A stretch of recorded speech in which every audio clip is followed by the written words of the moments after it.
हाय everyone. दोस्तों, welcome back to my channel Prajapati health care में आपका स्वागत है। मैं हूं शोभनी पंडित, मरवन प्रखंड, मुजफ्फरपुर बिहार। दोस्तों, आप सब जानते हैं कि जब शरीर में सीवियर डिहाइड्रेशन होता है तो डॉक्टर्स IV फ्लूइड रिकमेंड्स करते हैं, पानी चढ़ाने की सलाह देते हैं। चाहे वह दस्त के कारण हो, उल्टी के कारण हो, या फिर एक्सीडेंटल मामला हो, या फिर वीकनेस हो, कारण चाहे जो भी रहे, डॉक्टर्स जब आपको वॉच करते हैं, जब आपका वाइटल चेक करते हैं तो रिकमेंड्स करते हैं आपको IV फ्लूइड लाने की, पानी चढ़ाने का। तो आज मैं बताऊंगा कि पानी जिसको हम IV फ्लूइड कहते हैं वो कितने तरह के होते हैं और उसमें कौन कौन से साल्ट मॉलिक्यूल्स उसमें पाए जाते हैं और किन किन बीमारियों में कौन कौन से IV फ्लूइड लगाने की ज़रूरत है और किन बीमारियों में कौन से IV फ्लूइड नहीं लगाना चाहिए, नहीं चढ़ाना चाहिए। चलिए आइए हम जानते हैं विस्तार से। दोस्तों, अगर आप मेरे चैनल में नए हैं या फिर पहली बार मेरे चैनल से जुड़े हैं तो प्लीज़ लाइक करें, सब्सक्राइब करें और वीडियो को अंत तक आप जरूर देखें। हम बात करते हैं NH से। दोस्तों, डिहाइड्रेशन क्यों होता है, डिहाइड्रेशन होने का रीज़न क्या होता है? तो पहला रीज़न होता है जब आपके शरीर से एक्सेस उल्टी होता है, कय होता है, जिससे कारण आपके बॉडी से फ्लूइड्स लॉस होता है, यानी पोषक तत्व आपके शरीर से लॉस होता है, जिसके वजह से आपको वीकनेस होता है और आपके बॉडी डिहाइड्रेट हो जाता है। दूसरा होता है एक्सेस लूज मोशन से, जब आपका पतला दस्त होता है, डायरिया हो जाता है, उस वजह से भी आपका फ्लूइड लॉस होता है, जिससे आपके शरीर में कमजोरी आ जाता है। तीसरा कारण होता है जब आपका एक्सीडेंटल जब मामला आता है तो एक्सीडेंट के कारण भी ब्लड लॉस होता है, या फिर सर्जरी के दौरान भी काफ़ी कमजोरी होता है, उस कारण से में भी उसमें IV फ्लूइड रिकमेंड्स करते हैं, चढ़ाने की सलाह दी जाती है, चढ़ाया जाता है। और बहुत सारा पॉइजनिंग में भी उसमें IV फ्लूइड लगाया जाता है, चढ़ाया जाता है। तो चले हम बात करते हैं, NH से शुरू करेंगे। दोस्तों, फ्लूइड तो अनेकों प्रकार के होते हैं, लेकिन मुख्य रूप से 4 ऐसे फ्लूइड्स हैं जिसका ज़्यादातर इस्तेमाल होता है। जैसे RL होता है, NH होता है, DNS होता है, 5% होता है। इस तरह से जो 4 ऐसे फ्लूइड्स होते हैं जो लगभग ज़्यादातर इस फ्लूइड्स का लोग इस्तेमाल करते हैं, चढ़ाते हैं। आइए हम शुरू करते हैं NH के बारे में। NH है तो क्या है, NH में कौन कौन से साल्ट मिले होते हैं? तो NH का मतलब होता है नॉर्मल सलाइन, और NH में जो साल्ट की बात करते हैं तो उसमें आपका सोडियम क्लोराइड होता है जो कि 0.9% पाया जाता है। NH का प्रयोग किस परिस्थिति में नहीं करना है? याद रखें, नंबर 1, अगर किसी पेशेंट को हाइपरटेंशन है, उच्च रक्तचाप है, BP अगर हाई है तो कभी आपको NH नहीं चढ़ाना चाहिए। दूसरी बात, अगर किसी पेशेंट को अगर किसी पेशेंट को सोडियम की मात्रा ज़्यादा है, शरीर में सोडियम एक्सेस है, वैसे हालत में आपको NH कभी नहीं देना चाहिए। अब NH किन किन परिस्थितियों में देना चाहिए? तो पहला परिस्थिति है कि शरीर में डिहाइड्रेशन है, शरीर में पानी की कमी है, उसको भरपाई करने के लिए आपको NH देना है। दूसरा यूज, अगर किसी को वुंड में इन्फेक्शन है, घाव हो गया है, चाहे वो एक्सीडेंट से घाव हो गया है, एक्सीडेंटल मामला हो या फिर अन्य किसी कारण से हो, तो उस घाव को वाश करने के लिए, घाव को अच्छी तरह से धोने के लिए इसमें NH का प्रयोग किया जाता है। तीसरा होता है कि अगर किसी पेशेंट को बहुत सारे ऐसे इंजेक्शन हैं जिसमें आपको पाउडर फॉर्म में आते हैं ना, डस्ट फॉर्म में रहते हैं, पाउडर फॉर्म में, उसको डाइल्यूट करने के लिए NH का इस्तेमाल किया जाता है। चौथा होता है कि आपके जब शरीर में एनीमिया होता है, खून की कमी होता है, तो डॉक्टर्स रिकमेंड्स करते हैं आयरन सुक्रोज या उससे रिलेटेड बहुत सारे ऐसे आयरन की इंजेक्शन होते हैं, तो उस इंजेक्शंस को उस NH में डाइल्यूट करके उसको स्लो वे में आपको चढ़ाने का रिकमेंड्स करते हैं। पांचवा होता है कि अगर हार्ट संबंधित समस्याएं हैं या फिर रीनल संबंधी, किडनी संबंधित समस्याएं हैं, हार्ट फेलियर संबंधित समस्याएं हैं, इस तरह से अगर है तो उसमें डॉक्टर्स आपको NH चढ़ाने की रिकमेंड्स करते हैं और NH चढ़ाते हैं।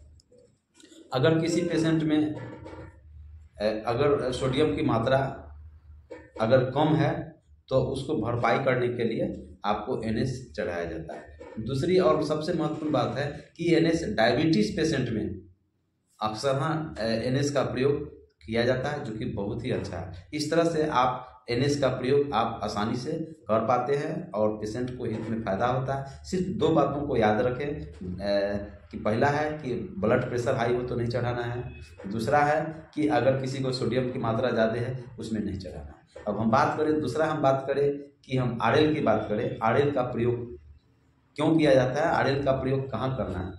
तो दोस्तों, RL का मतलब होता है आपका रिंगर लैक्टेट। जिसमें साल्ट की बात करें, मोलिकुल्स की बात करें, तो उसमें सोडियम क्लोराइड होता है, पोटासियम क्लोराइड होता है, कैल्शियम क्लोराइड, उसमें मोलिकुल्स होते हैं, साल्ट होते हैं जो पाया जाता है। ज़्यादातर आरएल का प्रयोग, सभी बोतलों से ज़्यादा आरएल का प्रयोग किया जाता है। आरएल में चूंकि एक ऐसा एलिमेंट्स मिलाया गया है जो आपके शरीर के लिए जो भी बहुत सारे जो आपके बॉडी में जो एलिमेंट्स है, फ्लूइड्स है, उसको रिसोल्व करता है, उसको आपके बॉडी को मेंटेन करता है और आपके शरीर को काफ़ी बैलेंस बना करके रखता है। क्योंकि आपके बॉडी में जो फ्लूइड लॉस होता है, जिसके कारण आपका फ्लूइड इम्बैलेंस होता है, उसको बैलेंस करता है। आप सर्जरी के दौरान आप देखते हैं डॉक्टर्स रिकमेंड्स करते हैं, आरएल चढ़ाते हैं। जब एक्सीडेंट के कारण अगर किसी व्यक्ति को ब्लड लॉस हो जाता है, उसमें आरएल उसमें दिया जाता है। बॉडी को डिहाइड्रेशन है तो बॉडी को डिहाइड्रेशन से रिहाइड्रेट करने के लिए आरएल का प्रयोग किया जाता है। अगर किसी को इलेक्ट्रिक शॉक लगा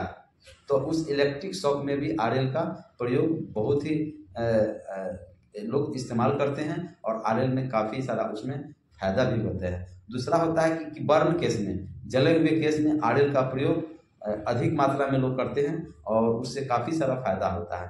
आप अगर कई एक दिनों से अगर आप खाना नहीं खाएं, जिसके कारण आपके शरीर में डिहाइड्रेशन हो गया, शरीर में काफ़ी कमजोरी हो गया, ऐसे में आरएल का प्रयोग करके आपके शरीर में जो न्यूट्रिशन से कमी है, आपके शरीर में जो पोषक तत्व की कमी है, तो आईवी फ्लूइड से उसको भरपाई किया जाता है। चौथा है कि आपका बीपी लो हो गया, आपका ब्लड प्रेशर लो हो गया, काफ़ी डाउन हो गया, ऐसे में आरएल चढ़ा देने से आपका बीपी उसका मेंटेन करता है और शरीर में एनर्जी प्राप्त होता है। इस तरह से आरएल का प्रयोग लोग करते हैं और आरएल से इस तरह से होता है। तीसरा मैं बात करूंगा 5%।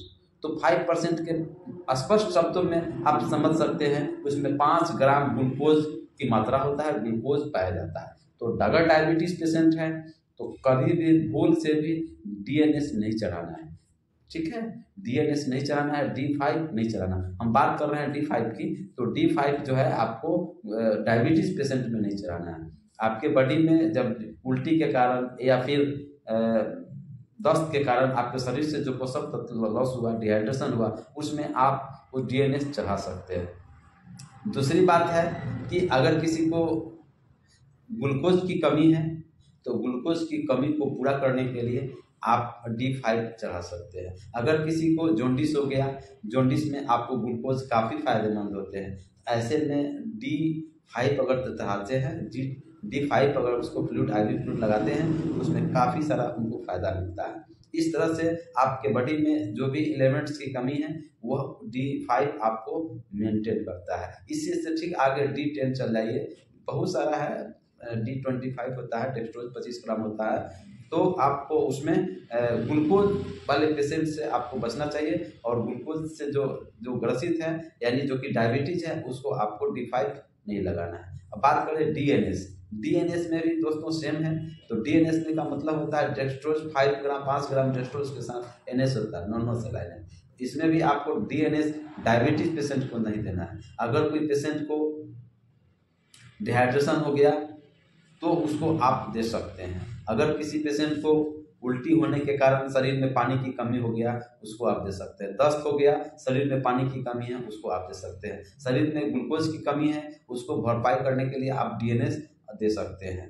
तो सिर्फ और सिर्फ आपको बचना क्या है कि आपको वैसे पेशेंट, जिस पेशेंट को डायबिटीज है, हाइपरटेंशन है, उस कंडीशंस में आपको डीएनएस नहीं देना है। क्योंकि आपको अगर उसको हाइपरग्लाइसेमिया है, यानी कि अगर उसको चीनी की बीमारी है, तो उसमें ग्लूकोज 5 ग्राम ग्लूकोज पाया जाता है, तो उसका ग्लूकोज लेवल बढ़ जाएगा। अगर हाइपरटेंशन है तो एनएस है, सोडियम क्लोराइड है, उससे उसका बीपी बढ़ जाएगा। तो बीपी वाले पेशेंट में, डायबिटीज वाले पेशेंट में आपको एनएस रिकमेंड नहीं करना है, एनएस नहीं चलाना है, ठीक है। इस तरह से आपको ये जो भी आईवी फ्लूइड्स है आपको नहीं चलाना है। अब हम बात करेंगे कि मैनिटोल की बात करें तो आपको मैनिटोल का प्रयोग खास करके जो एक्सीडेंटल मामले होते हैं, उसमें ब्रेन में जब ये किसी तरह का कोई इन्फ्लामेशन हो जाता है या आपका शरीर से जो यूरिन पास आउट कम मात्रा में हो रहा है या ब्रेन संबंधित कोई समस्याएं हैं या हेमरेज संबंधित समस्या है, ऐसे कंडीशन में डॉक्टर्स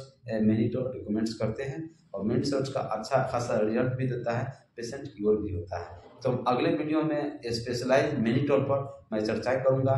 तो दोस्तों वीडियो कैसा लगा इसको आप निश्चित ही कमेंट्स करें और बताएं, क्योंकि बहुत सारे रिसर्च के बाद, बहुत सारे स्टडी के बाद मैं आपके बीच आता हूं और मैं इस वीडियो के माध्यम से आपको मैं जानकारियां देने का कार्य करता हूं। उम्मीद करता हूं कि वीडियोस आपके लिए काफ़ी बेहद महत्वपूर्ण रहा होगा।